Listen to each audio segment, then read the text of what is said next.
Hello everyone. ఇవాళ మనం 16th August current affairs చూద్దాము.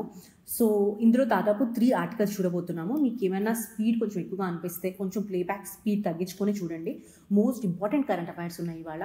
ఫస్ట్ వచ్చేటప్పటికి India AIIMS to build indigenous air defence system by 2035 అని నిన్న ప్రైమ్ మినిస్టర్ మోడీ గారు ఆయన స్పీచెస్లో మనకి మాట చెప్పడం జరిగిందనమాట. ఏమని, ఇండియా కొత్తగా ఒక ఇండిజీనియస్గా ఎయిర్ డిఫెన్స్ సిస్టమ్ బిల్డ్ చేసుకోబోతుంది అని చెప్పేసి బై 2035 ఇండియా ఇండిజీనియస్గా సుదర్శన్ చక్రాన్ని డెవలప్ చేయాలి అని చెప్పేసి ప్లాన్ చేయడం జరుగుతుందన్నమాట. ఇది లార్డ్ కృష్ణ యొక్క మైథలాజికల్ వెపన్ పేరు. ఒక్కసారి సుదర్శన్ చక్ర గురించి చూసుకున్నట్టయితే ఇది ఒక national air defence shield. So దీనివల్ల సివిలియన్ అండ్ దాంతోపాటు స్ట్రాటజిక్ ఏరియాస్, సివిలియన్ ఏరియాస్ అంటే ఏంటి, హాస్పిటల్స్ కానివ్వండి, రైల్వే స్టేషన్స్ కానివ్వండి, రిలీజియస్ ప్లేసెస్ కానివ్వండి, అండ్ అలానే స్ట్రాటజిక్ ఏరియాస్ అంటే మిలిటరీ ఇన్స్టాలేషన్స్ ఉంటాయి కదా, వీటి అన్నిటిని ప్రొటెక్ట్ చేసేటటువంటి అవకాశం ఉంటుందన్నమాట. సో ఒకసారి మనం ఈ కాంటెక్స్ట్లో అసలు ఈ ఇండిజీనియస్గా ఎయిర్ డిఫెన్స్ సిస్టమ్ ఉంది కదా, దీన్ని డెవలప్ చేసుకోవాల్సిన అవసరం ఏంటి, దాని ఇంపార్టెన్స్ ఏంటి, అండ్ దాంతోపాటుగా గవర్నమెంట్ తీసుకొచ్చినటువంటి ఇనిషియేటివ్స్ ఏంటి ఇలా ఇండిజీనియస్గా ఇన్ఫ్రాస్ట్రక్చర్ డెవలప్ చేసుకోవడానికి డిఫెన్స్లో, అండ్ దాంతోపాటుగా మనం ఫేస్ చేస్తున్నటువంటి ఛాలెంజెస్ ఏంటి, ఈ 3 విషయాల గురించి ఈ ఆర్టికల్ కింద డిస్కస్ చేసుకుందాము. ఒక్కసారి అసలు ఇంపార్టెన్స్ ఏంటి ఇండిజీనియస్ ఎయిర్ డిఫెన్స్ సిస్టమ్ గురించి చూసుకున్నట్టయితే ఫస్ట్ అండ్ ఫార్మోస్ట్ ఇంపార్టెన్స్ వచ్చి నేషనల్ సెక్యూరిటీ అండ్ సావర్నిటీ. ఇక్కడ మనం ఆపరేషన్ సింధూర్ టైంలో చూసుకున్నట్టయితే ఆకాష్ S-400 డిప్లాయ్మెంట్ చేయడం వల్ల మన సావర్నిటీని మనం చెప్పగలిగాము, మన నేషనల్ సెక్యూరిటీని మనం కాపాడుకోగలిగాము. రెండోది వచ్చేప్పటికి ఆపరేషనల్ అటానమీ. ఎప్పుడైనా సరే మనం ఫారెన్ ప్లేయర్స్ మీద డిపెండ్ అయ్యామనుకోండి, టైంకి డిఫెన్స్ సిస్టమ్స్ రాలేదు అనుకోండి, ఆ టైంలో చాలా ఇబ్బంది అవుతుంది అనమాట కాన్ఫ్లిక్ట్ టైమ్స్లో. సో ఫర్ ఎగ్జాంపుల్ కార్గిల్ కాన్ఫ్లిక్ట్లో చూసినప్పుడు మనకు అర్థమవుతుంది ఫారెన్ సప్లై చైన్స్ లేట్ అవ్వడం వల్ల ఎంత నష్టం జరిగింది అని చెప్పేసి. అలా కాకుండా మనకి కానీ సొంత డిఫెన్స్ సిస్టమ్స్ ఉంటే air defence systems operational autonomy అనేది ఉంటుందన్నమాట. మూడోది వచ్చేటప్పటికి కాంప్రహెన్సివ్ షీల్డ్. సో ఇండిజీనియస్గా మనం డెవలప్ చేసుకున్న ఆకాష్ కానివ్వండి, QRSM మిసైల్స్ కానివ్వండి, సో ఇవన్నీ మనకి ఒక కాంప్రహెన్సివ్ షీల్డ్ లాగా ఫామ్ అవుతాయి అన్నమాట. Cities, missile, military assets, infrastructure వీటన్నిటిని ప్రొటెక్ట్ చేసుకోవడానికి. నాలుగోది వచ్చేటప్పటికి టెక్నాలజికల్ ఎడ్జ్. సో రీసెంట్గా మనం చూసుకున్నట్టయితే DRDO వాళ్ళ బ్యాలిస్టిక్ మిసైల్ డిఫెన్స్ ప్రోగ్రామ్ అని చెప్పేసి BMD ప్రోగ్రామ్ అంటారనమాట. సో సక్సెస్ఫుల్గా endo and also exo atmospheric ఫేజెస్లో మిసైల్ ఇంటర్సెప్షన్స్ చేశారు. అంటే ఏవైతే మిసైల్స్ వస్తున్నాయో వాటిని ఇంటర్సెప్ట్ చేసేటటువంటి program. Endo atmosphere and exo atmosphere అంటే ఏంటి అంటే outside the atmosphere and inside the atmosphere. So ఈ మిసైల్ ఇంటర్సెప్షన్స్ అనేవి సక్సెస్ఫుల్గా చేయడం జరిగింది. సో దీనివల్ల టెక్నాలజికల్గా వరల్డ్లో మనకు ఒక ఎడ్జ్ అనేది ఉంటుందన్నమాట. ఐదోది వచ్చేటప్పటికి strategic deterrence. So for example మనం చూసుకుంటే ఆకాష్ డిప్లాయ్మెంట్ బార్డర్స్కి దగ్గరలో చేసామన్నమాట. సో దానివల్ల అక్కడ ఉన్నటువంటి పబ్లిక్కి రీఅష్యూరెన్స్ అండ్ దాంతోపాటుగా అదర్ కంట్రీస్ ఉంటాయి కదా, అంటే ఎనిమీ కంట్రీస్కి డిటరెన్స్ లాగా కూడా ఉంటుంది. సో ఇది ఇంపార్టెన్స్ ఎయిర్ డిఫెన్స్ సిస్టమ్స్ ఉండడం వల్ల ఒక కంట్రీ. సో అదే టైంలో ఆత్మనిర్భర్ భారత్కి ఎలా ఇది తోడ్పడుతుంది అనేది చూసుకున్నట్టయితే మనం ఈ ఇంపోర్ట్ సబ్స్టిట్యూషన్ చేసామన్నమాట ఈ డిఫెన్స్ సిస్టమ్స్లో. అంటే ఏంటి అంటే ఎక్కువ డిఫెన్స్ సిస్టమ్స్ ఫారెన్ కంట్రీస్ మీద మనం డిపెండ్ అవుతూ ఉండేవాళ్ళం. అలా కాకుండా ఇంపోర్ట్ సబ్స్టిట్యూషన్ అనేది తీసుకొచ్చాం. దేని ద్వారా, డిఫెన్స్ ఎక్విజిషన్ ప్రొసీజర్ 2020 అండ్ దాంతోపాటు పాజిటివ్ ఇండిజినైజేషన్ లిస్ట్ అని చెప్పేసి, అంటే కొంత పరకు కాంపోనెంట్స్ అయినా సరే ఇండియాలో డిజైన్ చేయాలి అండ్ ఇండియాలో డెవలప్ చేయాలనే ఉద్దేశంతో ఆత్మనిర్భర్ భారత్ని ముందుకు తీసుకెళ్లడానికి ఇంపోర్ట్ సబ్స్టిట్యూషన్ తీసుకొచ్చాము. రెండోది వచ్చేటప్పటికి innovation and industrial growth. So స్పెసిఫిక్గా మనం చెప్పాలి అంటే ఇక్కడ ఇండిజినియస్గా డెవలప్ చేసుకుంటే మన కంట్రీలో ఇన్నోవేషన్ పెరుగుతుంది, అట్లానే ఎంప్లాయ్మెంట్ కూడా పెరుగుతుంది. ఫర్ ఎగ్జాంపుల్ మనకి LCA తేజస్ గురించి చూద్దాం అనమాట. తేజస్ యాక్చువల్లీ 500 ఇండస్ట్రీస్ ఇన్వాల్వ్ అయ్యాయి అనమాట ఈ తేజస్ బిల్డప్ చేయడంలో. అండ్ దాంతోపాటు మనం చూసుకున్నట్టయితే ప్లస్ హిందుస్థాన్ ఏరోనాటిక్ లిమిటెడ్లో వాళ్ళు వచ్చేటప్పటికి 27 Tejas air defence systems per year develop చేశారు. సో ఎన్నో వేల మందికి డైరెక్ట్గా కానీ ఇండైరెక్ట్గా కానీ ఈ తేజస్ ఎయిర్ డిఫెన్స్ సిస్టమే మనకి ఎంప్లాయ్మెంట్ క్రియేట్ చేయడం జరిగింది. సో ఇప్పుడు మూడోది వచ్చేప్పటికి ఎకనామిక్ బెనిఫిట్స్. ఎకనామికల్గా మనం చూసుకోవాలంటే ఫర్ ఎగ్జాంపుల్ బ్రహ్మోస్ మిసైల్స్ ఉన్నాయి కదా, ఫిలిప్పైన్స్కి మనం ఎక్స్పోర్ట్ చేస్తున్నాము. ఆ డీల్ వాల్యూ ఎంతో తెలుసా? బ్రహ్మోస్ మిసైల్ దాదాపు $375 మిలియన్ డీల్. అండ్ ఇంకా మనం చూసుకున్నట్టయితే వియత్నాం, ఇండోనేషియా అండ్ UAEతో టాక్స్లో ఉన్నామన్నమాట. సో దీనివల్ల ఈ ఎక్స్పోర్ట్స్ కూడా పెరుగుతాయి అండ్ ఎకనామికల్గా కూడా ఇక్కడ ఎంప్లాయ్మెంట్ పరంగా అండ్ దాంతోపాటు ఇండస్ట్రీ పరంగా గ్రోత్ అనేది మనం ఇండియాలో అబ్జర్వ్ చేయొచ్చు. అండ్ ఇంకా మనం చూసుకున్నట్టయితే బై 2025 దాదాపు 5 బిలియన్ డిఫెన్స్ తీసుకురావాలి అని చెప్పేసి ప్లాన్ చేసుకోవడం జరిగింది. సో నెక్స్ట్ వచ్చేటప్పటికి నేషనల్ కాన్ఫిడెన్స్ బూస్ట్ అవుతుంది. సో మనం కోవిడ్ టైంలో కూడా చూసుకున్నట్టయితే జైకోవిడ్ అని చెప్పేసి మనం ఇండిజీనియస్గా కొన్ని వ్యాక్సిన్స్ని డెవలప్ చేసుకున్నాం. అండ్ దాంతోపాటు మనం UPI ప్లాట్ఫామ్ని డెవలప్ చేసుకున్నాము. సో వీటి యొక్క సక్సెస్ మనకి నేషనల్గా ఒక కాన్ఫిడెన్స్ తీసుకొస్తుంది అండ్ వరల్డ్లో కూడా మనకు గ్లోబల్ లీడర్గా నిలబెడుతుంది అనమాట.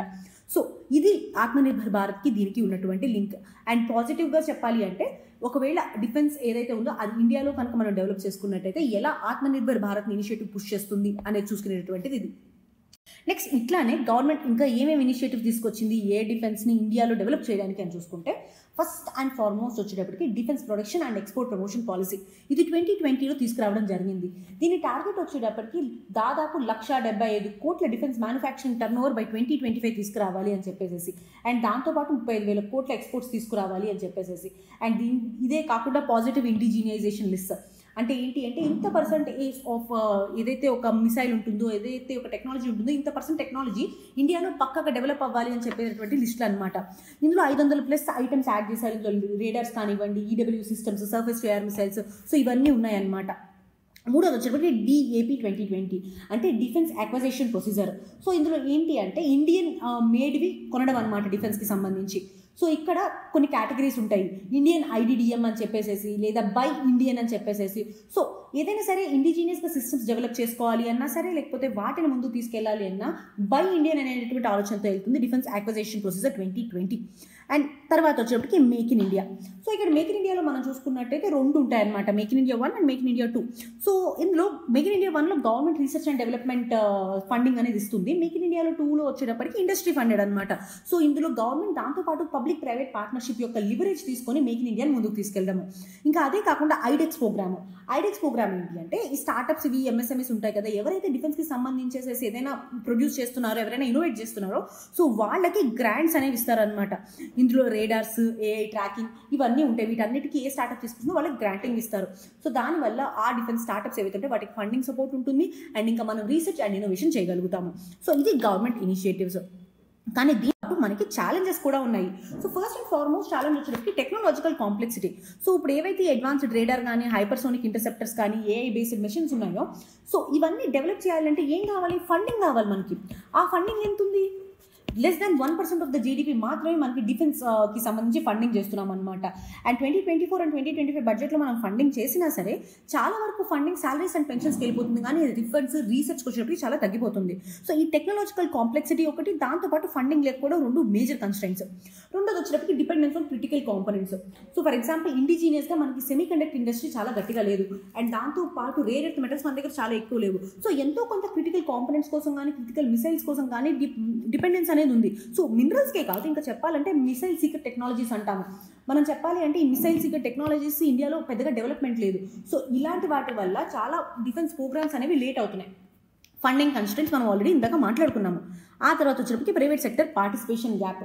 మనం ఇక్కడ చూసుకున్నట్టయితే ఈ ప్రైవేట్ సెక్టర్ పార్టిసిపేషన్ తక్కువ ఉండడం వల్ల ఇన్నోవేషన్ అనే స్పీడ్ అనేది తగ్గిపోతుంది అనమాట.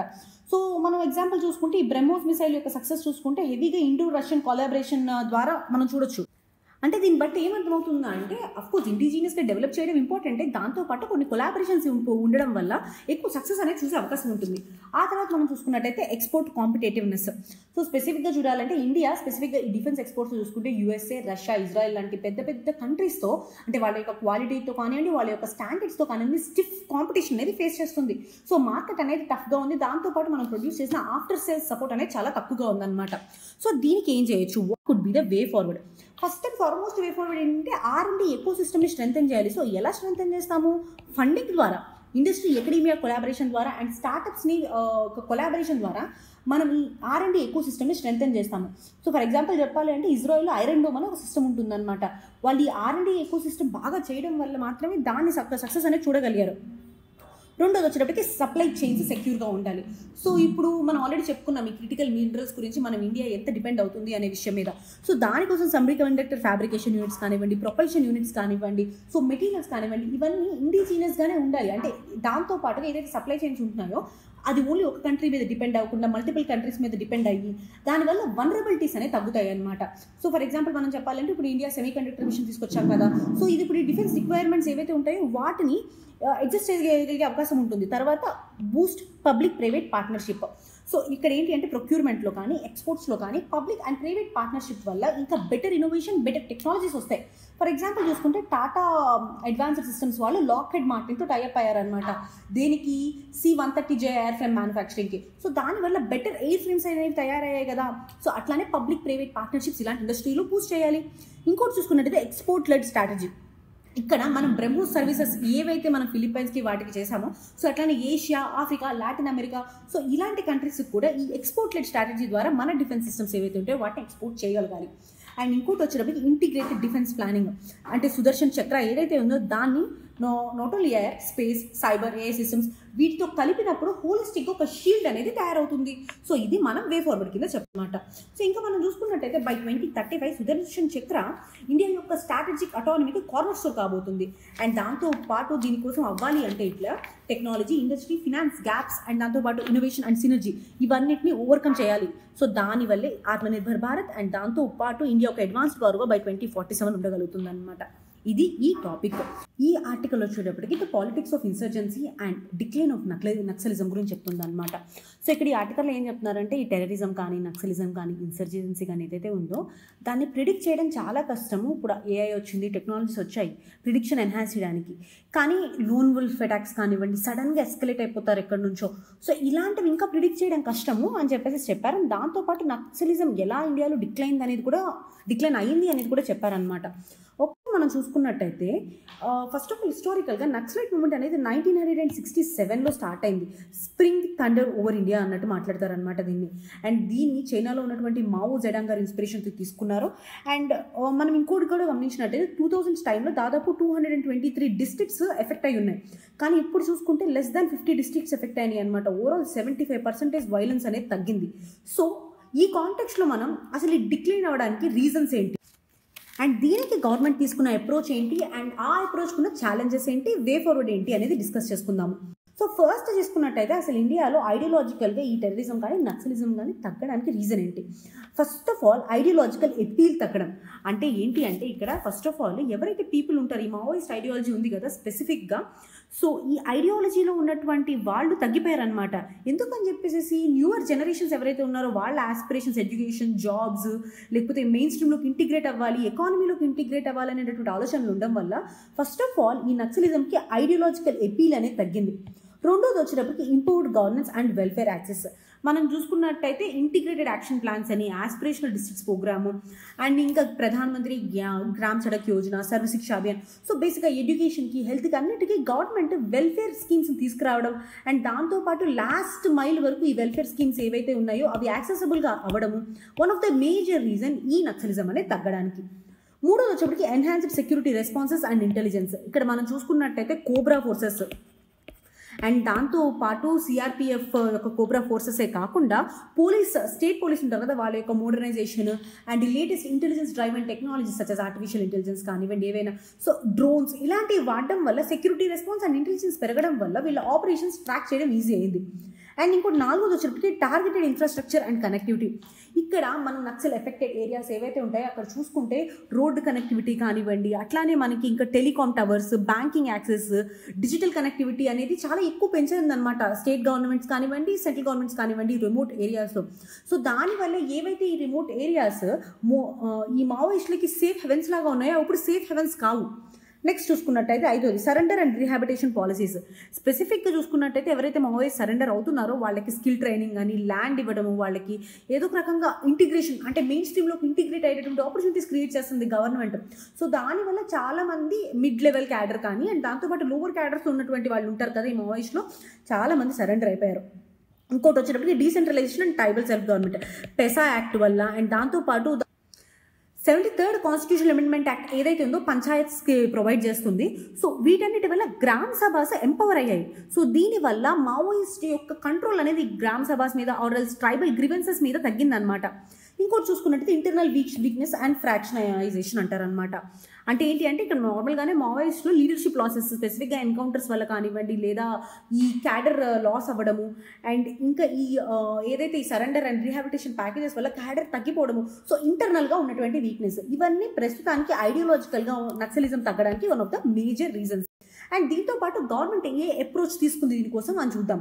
So first clear hold develop strategy అంటారనమాట. అంటే ఏంటి అంటే సెక్యూరిటీ ఫోర్సెస్ ఎవరైతే ఉంటారో ఈ నక్సలిజం స్ట్రాంగ్ హోల్డ్స్ ఉంటాయి కదా, సో అక్కడ ఆ నక్సలిజంని క్లియర్ చేస్తారు అండ్ దాంతో పాటు స్ట్రాంగ్ హోల్డ్తో గవర్నెన్స్ని రిస్టోర్ చేసి డెవలప్మెంట్ చేస్తారనమాట. సో దీన్ని క్లియర్ హోల్డ్ డెవలప్ స్ట్రాటజీ అని చెప్తారు. అండ్ రెండోది వచ్చినప్పటికీ 2 pronged స్ట్రాటజీ వచ్చి సెక్యూరిటీ అండ్ దాంతోపాటు డెవలప్మెంట్ రెండింటిని ప్రయారిటైజ్ చేయడం.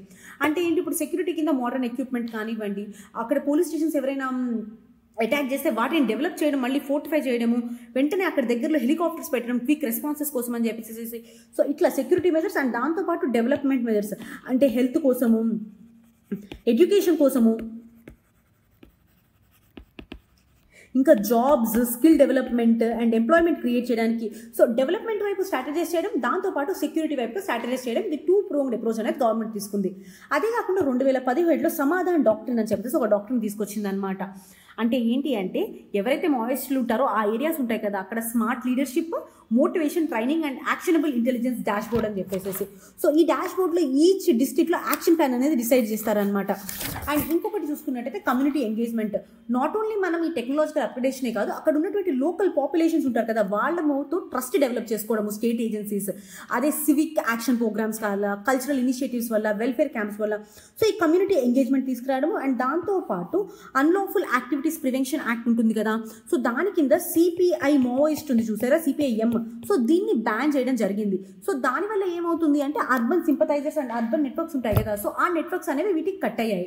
ఇంకా అదే కాకుండా ఇండియా అసలు స్ట్రాటజీ ఏంటి నక్సలిజం ఎలిమినేట్ చేయడానికి అని చూసుకుంటే, ఫస్ట్ డెవలప్మెంట్ ప్రోగ్రామ్స్ మనం చెప్పుకున్నట్టు రోడ్ కనెక్టివిటీకి ప్రధానమంత్రి గ్రామ్ సడక్ యోజన, స్కిల్ అండ్ ఎంప్లాయ్మెంట్కి చూసుకున్నట్టు అయితే ప్రధానమంత్రి కౌశల్ వికాస్ యోజన, అలానే రోషిని అని చెప్పేసి స్కీమ్ అనమాట.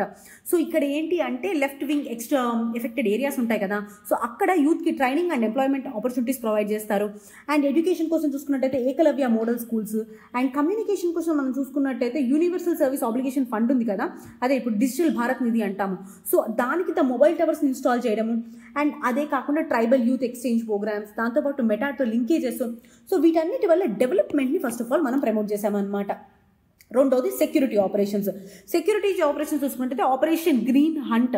సో పారామిలిటరీ ఫోర్సెస్ ఇక్కడ ఎక్కడైతే మనకి నక్సలైట్ ప్రెసెన్స్ ఉంటుందో అక్కడ హంట్ చేయడము. అండ్ దాంతోపాటుగా ఫోర్స్ డిప్లాయ్మెంట్, స్పెసిఫిక్గా సిఏపిఎఫ్, కోబ్రా, ఆంధ్రప్రదేశ్లో మనం చూసుకున్నట్టయితే గ్రే హౌండ్స్, స్పెసిఫిక్గా రెడ్ కారిడార్ ఏదైతే ఉంటుందో అక్కడ వాళ్ళ ఆపరేషన్స్ని స్ట్రెంథెన్ చేయడం వల్ల నక్సలిజం ఒక పట్టు తగ్గింది. నెక్స్ట్ వచ్చేప్పటికి లీగల్ ఫ్రేమ్వర్క్లో మనం చూసుకున్నట్టయితే అన్లాఫుల్ యాక్టివిటీస్ ప్రివెన్షన్ యాక్ట్ ఉంది కదా, సో అందులో నక్సలైజ్ యాక్టివిటీస్ ఏవైతే ఉంటాయో వాటిని బ్యాన్ చేస్తారు. అండ్ అవే కాకుండా ట్రైబల్ రైట్స్ కోసం ఫారెస్ట్ రైట్స్ యాక్ట్ పెసాన్ తీసుకురావడం జరిగింది. సో దీనివల్ల గ్రామ సభాస్ గవర్నెన్స్లో ఎంపవర్ అయ్యాయి. అండ్ దాంతోపాటు వాటి రిసోర్సెస్ అవి మేనేజ్ చేసుకోగలుగుతున్నాయి. ట్రైబల్ గ్రివెన్సెస్ ఏమైనా ఉంటే అవి గ్రామ సభలోకి వెళ్ళడం జరుగుతుంది. ఇంకోటి వచ్చి సరెండర్ అండ్ రీహాబిలిటేషన్ ప్యాకేజెస్. మనం ఇందాక ఆల్రెడీ మాట్లాడుకున్నాం, financial aid, vocational training, land ఇవ్వడం, ఇవన్నీ చేస్తారు ఈ సరెండర్ అండ్ రీహాబిలిటేషన్ ప్యాకేజెస్లో అని చూసుకున్నట్టయితే. సో వీటన్నిటి వల్ల ప్రోగ్రెస్ ఏంటో చూద్దామా. ఫస్ట్ ఆఫ్ ఆల్ మనకి ఈ left wing extremism affected districts 2014లో చూసుకున్నట్టయితే 126 ఉండేవి. సో ఇప్పుడు 2024కి ఎన్ని అయినాయి, 12కి తగ్గిపోయాయి అనమాట. ఇన్సిడెంట్స్ కూడా దాదాపు 7,000కి తగ్గిపోయాయి, 16,000 నుంచి. సెక్యూరిటీ క్యాజువాలిటీస్ 73% తగ్గిపోయాయి, సివిలియన్ క్యాజువాలిటీస్ 70% తగ్గిపోయాయి అనమాట. సో ఇవన్నీ మనకేం చూపిస్తాయి, నక్సలిజం ఒక అనేది తగ్గడం అనేది చూపిస్తుంది. అండ్ ఇంకా దాంతోపాటు రీసెంట్గా గవర్నమెంట్ చేసినటువంటి క్యాంపెయిన్స్ ఏంటి అని చూసుకున్నట్టయితే coordinated security operations. So hundreds of మావోయిస్ట్ని న్యూట్రలైజ్ చేశారనమాట, కోబ్రా ఫోర్సెస్ కానీ వీళ్ళు కానీ. అండ్ ఇంకా దాంతోపాటు మనం చూసుకున్నట్టయితే జియోగ్రఫికల్ ఫుట్ ప్రింట్ కూడా తగ్గిపోయింది. ఇక్కడ 2010లో చూసుకుంటే 90 డిస్ట్రిక్ట్స్లో ఉండేది, 2024కి 25 డిస్ట్రిక్ట్స్కి వచ్చేసింది అనమాట. అంటే లెఫ్ట్ వింగ్ ఎక్స్ట్రీమిజం బాగా క్రిటికల్లీ ఎఫెక్ట్ అయినటువంటి districts. And leadership crisis, surrenders, recent encounters and దాంతోపాటు రీహాబిలిటేషన్ ప్యాకేజెస్ వల్ల లీడర్షిప్ యొక్క క్రైసిస్ అండ్ దాంతోపాటు సరెండర్స్ కూడా మనం అబ్జర్వ్ చేయొచ్చు. అండ్ ఇంకా ఎన్కౌంటర్స్ ఎక్కడ 2023లో బస్తర్లో ఎన్కౌంటర్ కానివ్వండి, 2024లో సుక్మాలో ఎన్కౌంటర్ కానివ్వండి. అండ్ అవే కాకుండా అర్బన్ ఏరియాలో సింపథైజర్స్ ఉంటారు కదా, వాళ్ళని కూడా క్రాక్ డౌన్ చేశారు. డ్రోన్స్, ప్రొసెషన్ పోలీసింగ్ ఇవన్నీ యూజ్ చేసుకొని గవర్నమెంట్ నక్సలిజం క్రాక్ డౌన్ చేసింది. కానీ మనం ఇంకా చూసుకున్నట్టయితే ఏప్రిల్ స్పెసిఫిక్గా చూసుకుంటే మనం బస్తర్లో ఇక్కడ ఒక ఎన్కౌంటర్ ఆపరేషన్ చేసామన్నమాట.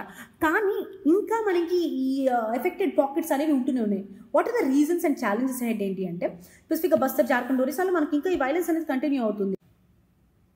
అండ్ నెక్స్ట్ వచ్చేటప్పటికి రిస్క్ ఆఫ్ రీరాడికలైజేషన్. అంటే ఏదైతే రూట్ కాజ్ ఉందో, అంటే ఫర్ ఎగ్జాంపుల్ ట్రైబల్ డిస్ప్లేస్మెంట్ కానివ్వండి, మైనింగ్ ప్రాజెక్ట్స్ వల్ల, ల్యాండ్ ఎలియేషన్ కానివ్వండి. సో ఇలాంటి రూట్ కాజెస్ని సరిగ్గా ట్రీట్ చేయలేదు అంటే మళ్ళీ ఇది రీసర్ఫేస్ అయ్యేటువంటి అవకాశం ఉంటుంది. అండ్ ఇంకోటి వచ్చేటప్పుడు urban networks revival and propaganda.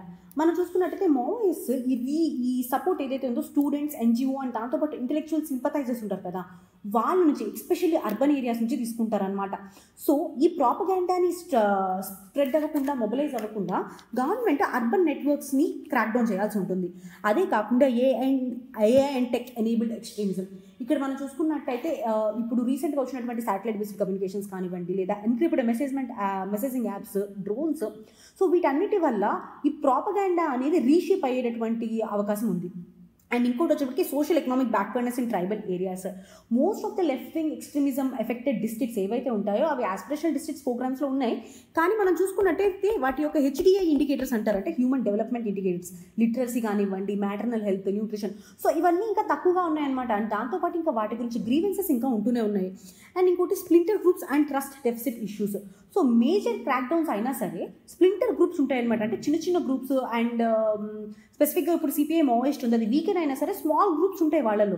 So వాళ్ళు they may continue the violence. And దాంతోపాటు లోన్ వుల్ఫ్ అటాక్స్, సో ఇవన్నీ అట్లానే వస్తాయన్నమాట. ఇవి ఎహెడ్గా ఉన్నటువంటి ఛాలెంజెస్. ఇప్పుడు వే ఫార్వర్డ్ ఏంటి అనేది చూద్దాము. సో ఇక్కడ మనం చూసుకున్నట్టయితే first of all sustain the security dominance with sensitivity.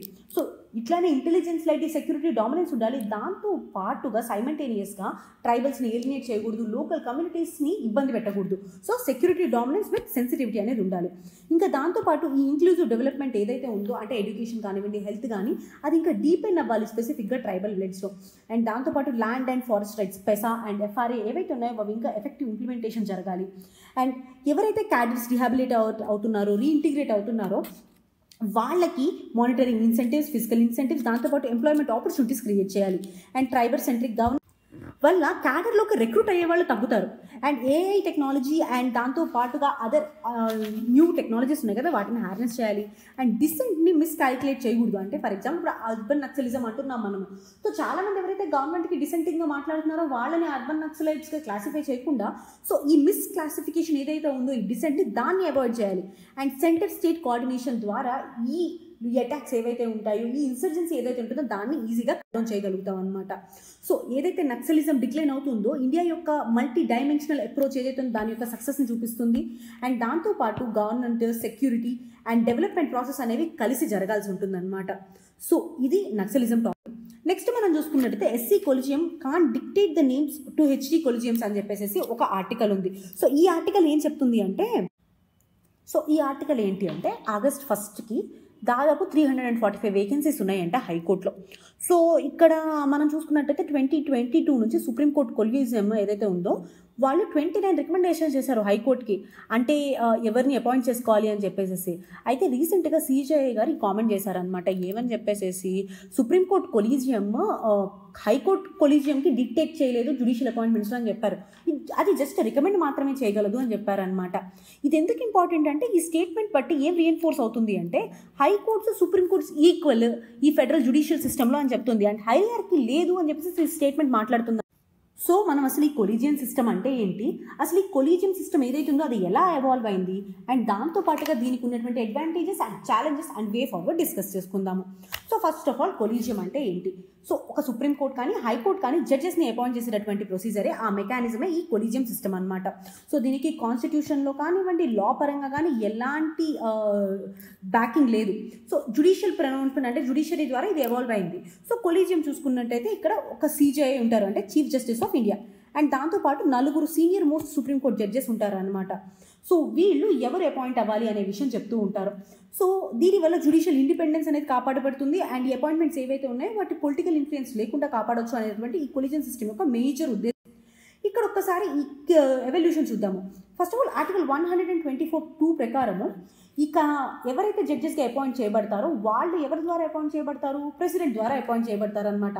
After the consultation అని చెప్పేసి చెప్పడం జరిగింది ఆ ఆర్టికల్లో. అట్లానే ఆర్టికల్ 217 వచ్చేటప్పటికి హైకోర్టు జడ్జెస్ యొక్క అపాయింట్మెంట్ ప్రెసిడెంట్ ద్వారా జరుగుతుంది ఆఫ్టర్ కన్సల్టేషన్ అనేది చెప్పేసి చెప్తుంది అనమాట. సో ఈ కన్సల్టేషన్ అంటే ఏంటి అనే దాని మీద వచ్చినాయి cases. First judges case, second, third and fourth cases. First judges కేసులో ఏం జరిగింది? సో ఈ ఫస్ట్ జడ్జెస్ కేసే SP Gupta versus union of India case అంటారనమాట. సో ఇక్కడ ఏం చెప్తుంది అంటే కన్సల్టేషన్ అంటే కంకరెన్స్ అని కాదు, జస్ట్ కన్సల్ట్ చేయడం మాత్రమే అని చెప్తుంది అనమాట. సో ఎగ్జిక్యూటివ్కి ఇంపార్టెన్స్ ఇచ్చింది ఇక్కడ, అండ్ జ్యుడిషియల్ యొక్క ఇండిపెండెన్స్ సెట్ బ్యాక్గా చెప్తారనమాట ఈ కేసుని. తర్వాత సెకండ్ జడ్జెస్ కేసు 1993లో, ఇది 1981లో జరిగినటువంటి ఫస్ట్ జడ్జెస్ కేసుని ఏదైతే ఉంటుందో అది ఓవర్ రూల్ చేసింది. సో ఇక్కడ ఏం చెప్తుంది అంటే చీఫ్ జస్టిస్ ఆఫ్ ఇండియాకి ప్రిమసీ ఇస్తుంది అపాయింట్మెంట్ సిస్టమ్స్లో. ఈ కొలిజియం సిస్టమ్ ఇంకా ఎవాల్వ్ చేసింది అనమాట. ఈ కొలిజియంలో సీజేఐతో పాటు ఒక ఇద్దరు సీనియర్ మోస్ట్ జడ్జెస్ ఉండాలి. సో దానివల్ల జ్యుడిషియల్ ఇండిపెండెన్స్ అనేది ఉంటుంది. సపరేషన్ ఆఫ్ పవర్స్ కూడా ఇది చాలా ఇంపార్టెంట్ అని చెప్పేసి సెకండ్ జడ్జెస్ కేసు చెప్తుంది. తర్వాత వచ్చింది థర్డ్ జడ్జెస్ కేసెస్. సో ఇక్కడ ఏం చెప్పింది అంటే ఈ కొలిజియం సిస్టమ్ సీజేఐతో పాటు 4 జడ్జెస్ ఉండాలి అని చెప్పేసి ఎక్స్పాండ్ చేసింది. అండ్ దాంతో పాటు ఈ జ్యుడిషియల్ అపాయింట్మెంట్స్ ఏవైతే ఉంటాయో మోర్ బ్రాడ్ బేస్డ్ జ్యుడిషియరీతో ఉండాలి, సో దట్ ఆర్బిట్రేరియస్నెస్ తగ్గుతుంది అని చెప్పింది అనమాట. సో ప్రెసిడెంట్ రిఫరెన్స్ అనేది పక్కగా ఉండాలి అని చెప్పేసి థర్డ్ జడ్జెస్ కేసు చెప్తుంది. తర్వాత fourth judges case or NJAC case అంటారనమాట. సో ఈ ఫోర్త్ జడ్జెస్ కేసు ఏం చేస్తుంది అంటే ఈ ఎన్జేఏసీ యాక్ట్ ఏదైతే 2014లో 99th కాన్స్టిట్యూషనల్ అమెండ్మెంట్ ద్వారా తీసుకొచ్చారో సో దాన్ని స్ట్రక్ డౌన్ చేస్తుంది. అండ్ ఈ ఎన్జేఏసీ ఏదైతే ఉందో అది జ్యుడిషియల్ ఇండిపెండెన్స్ ఎగనెస్ట్గా ఉంది. అండ్ దాంతోపాటు జ్యుడిషియల్ ఇండిపెండెన్స్ అనేది బేసిక్ స్ట్రక్చర్లో పార్ట్ కదా, సో దీనికి ఎగనెస్ట్గా ఉంది అని చెప్పేసి దీన్ని స్ట్రక్ డౌన్ చేయడం జరిగింది. అండ్ ఈ కొలీజియం సిస్టమ్ని కంటిన్యూ చేశారు ఈ ఫోర్త్ జడ్జెస్ కేసులో. నెక్స్ట్ ఉన్నట్టయితే అసలు పాజిటివ్స్ ఏంటి, ఈ కొలీజియం సిస్టమ్ ఉండడం వల్ల ఉన్నటువంటి అడ్వాంటేజెస్ ఏంటి. ఫస్ట్ అడ్వాంటేజెస్ ఏంటంటే పొలిటిసైజేషన్ తగ్గిస్తుంది.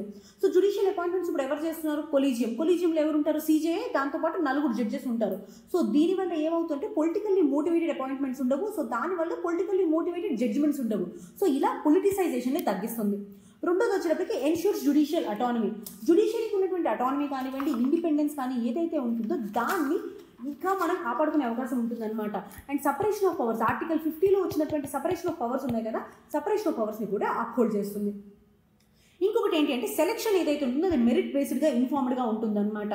సో సీనియర్ జడ్జెస్ ఎవరైతే ఉంటారో ఈ కొలీజియంలో వాళ్ళు జడ్జెస్ యొక్క కంపిటెన్సీ, ఇంటిగ్రిటీ అండ్ వాళ్ళ గురించి తెలిసిన వాళ్ళు ఉంటారు కాబట్టి సో కరెక్ట్గా ఉన్న పర్సన్ని మాత్రం వాళ్ళు సెలెక్ట్ చేయగలుగుతారు. ఇంకా మనం చూసుకున్నట్టయితే సేఫ్ గార్డ్స్ జ్యుడిషియల్ ఇండిపెండెన్స్, మనం ఆల్రెడీ చెప్పాం కదా, అసలు ఇండిపెండెన్స్ని సేఫ్ గార్డ్ చేయడానికి ఇది అంతా తీసుకురావడం జరిగింది కొలీజియం సిస్టమ్. అండ్ ఇంకా మనం చూసుకున్నట్టయితే ఎమర్జెన్సీ టైంలో జడ్జెస్ ఎవరైతే ఈ ఎమర్జెన్సీని ఎక్స్పోజ్ చేశారో వాళ్ళ మీద చాలా నెగిటివిటీ అండ్ పొలిటికల్ ఇన్ఫ్లుయెన్స్ అనేది తీసుకొచ్చారనమాట. సో ఇలాంటి కొలీజియం సిస్టమ్స్ ఉండడం వల్ల అలాంటివి రాకుండా జరిగే అవకాశం ఉంటుంది. ఇంకొకటి వచ్చేటప్పటికి కంటిన్యూటీ అండ్ ఇన్స్టిట్యూషనల్ మెమరీ. ఇక్కడ మనం చూసుకున్నట్టయితే సీనియర్ జడ్జెస్ ఈ మల్టిపుల్ హైకోర్ట్స్లో ఉంటారు కదా, సో ఎక్స్పీరియన్స్డ్ పర్సన్స్ ఎవరైతే ఉంటారో వాళ్ళని తీసుకొని వస్తారు.